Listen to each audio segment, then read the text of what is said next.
On ne parle pas beaucoup d'eux et pourtant leur présence est primordiale pour la sincérité du scrutin. C'est le rôle du délégué du Conseil constitutionnel à chaque présidentielle. Arrivé de Paris il y a quelques jours, le conseiller d'État Yves Gounin s'apprête à rencontrer les autorités locales. Le jour du scrutin, il sillonnera l'île d'un bureau à l'autre pour s'assurer que les procédures sont bien respectées. On l'écoute au micro d'Esther Cuneo.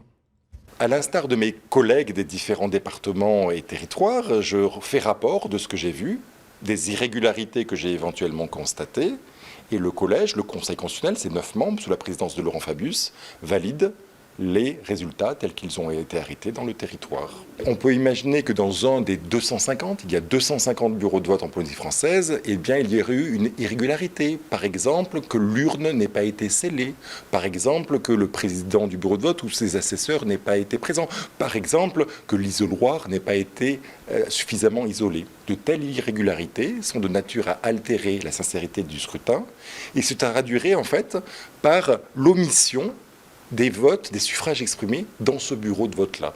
Il arrive de temps en temps, vous pouvez lire les décisions qui ont été rendues par le Conseil constitutionnel en 2017, qui modifient très marginalement tel ou tel résultat dans tel ou tel territoire. Je vous rassure, il n'y a pas eu, la Polynésie française était absente des motifs d'irrégularité en 2017 et j'espère qu'elle le sera en 2022.